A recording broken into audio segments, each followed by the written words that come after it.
Selamat pagi anak-anak. Materi PKN hari ini kita akan membahas kembali tentang keberagaman sosial budaya dalam masyarakat, ya. Nah, apakah kalian masih ingat apa itu keberagaman? Ya, keberagaman merupakan atau keberagaman adalah suatu kondisi dalam lingkungan masyarakat yang memiliki banyak sekali perbedaan dalam berbagai bidang, ya. Nah, keberagaman yang kita miliki itu merupakan anugerah, ya, yang patut kita syukuri. Karena apa? Karena itu merupakan kekayaan dan keindahan yang dimiliki oleh bangsa kita, ya. Nah, apa saja keberagaman atau perbedaan yang kita miliki? Ada banyak sekali, yaitu dalam hal suku bangsa, kemudian ras, lalu agama, atau keyakinan-keyakinan individu, kelompok misalkan, kemudian ideologi politik, sosial budaya, bahkan ekonomi, ya. Banyak sekali keberagaman atau perbedaan yang dimiliki oleh masyarakat Indonesia. Nah, kita semua sudah seharusnya menjadikan keberagaman itu sebagai kekuatan, ya, untuk mewujudkan persatuan dan kesatuan bangsa, ya. Nah, beberapa faktor umum yang mempengaruhi keberagaman Indonesia yaitu diantaranya faktor yang berasal dari dalam dan luar negeri, ya. Nah, faktor umum yang berasal dari dalam itu biasanya letak geografis, kemudian kondisi iklim, ya. Dan faktor umum yang berasal dari luar itu biasanya pengaruh-pengaruh dari kebudayaan asing, ya. Nah, itu sudah sering kita bahas, ya. Nah, setiap faktor tersebut memiliki pengaruh yang baik maupun pengaruh yang buruk tentunya. Nah, lalu ada lagi faktor khusus. Nah, faktor khusus ini biasanya berasal dari lingkungan sekitar atau lingkungan daerah tempat tinggal kita masing-masing, ya. Nah, anak-anak, salah satu contoh keberagaman yang sering kita jumpai yaitu keberagaman jenis usaha atau profesi atau pekerjaan seseorang, ya. Nah, keberagaman jenis pekerjaan atau profesi itu ada yang memanfaatkan sumber daya alam dan ada yang tidak memanfaatkan sumber daya alam. Lalu ada yang menghasilkan barang ataupun ada yang menawarkan jasa, ya.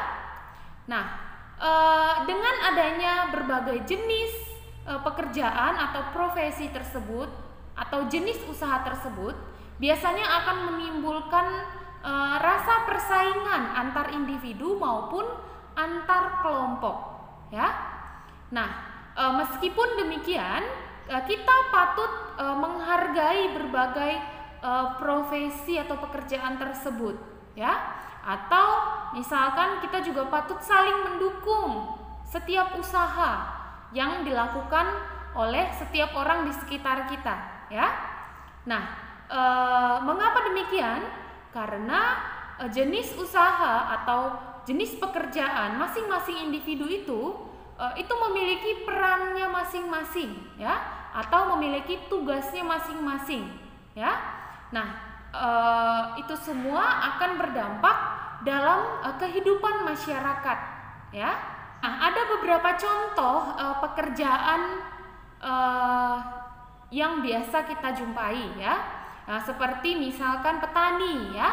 Nah, petani ini biasanya bekerja banyak terdapat di daerah pedesaan, ya. Nah, petani itu bekerjanya menghasilkan barang seperti padi, jagung, dan lain-lain, ya. Nah, di dataran rendah biasanya petani itu seringnya menanam padi dan palawija. Lalu di dataran tinggi petani itu sering menanam sayur-sayuran dan buah-buahan, ya. Nah, lalu profesi atau pekerjaan selanjutnya yaitu pedagang. Nah, anak-anak, pedagang ini biasanya menjual barang, ya. Nah, pedagang ini merupakan orang yang melakukan jual beli barang. Nah, pedagang ini biasanya kita temui di mana saja, baik di pasar, kemudian di pinggir-pinggir jalan, di toko ya, atau pedagang-pedagang yang suka berpindah tempat ya, seperti itu. Nah, selanjutnya profesi guru. Nah, ini sama ya seperti profesi Ibu Gebi maupun Pak Heri dan guru-guru lain ya. Nah, guru-guru tersebut merupakan orang yang bekerja dengan menyediakan layanan jasa, yaitu mengajarkan ilmu pengetahuan kepada siswa ya. Nah, oleh karena itu guru disebut sebagai pahlawan tanpa tanda jasa ya. Nah, selanjutnya adalah dokter ya. Nah, dokter menyediakan layanan jasa di rumah sakit, kemudian di puskesmas, lalu di klinik ya, di klinik kesehatan, maupun membuka praktek dokternya di rumah masing-masing ya. Nah, dokter biasanya menangani berbagai penyakit yang diderita oleh masyarakat ya. Nah, lalu terakhir adalah profesi atau jenis usaha sebagai arsitek. Nah, arsitek ini merupakan ahli pembuat rancangan bangunan ya.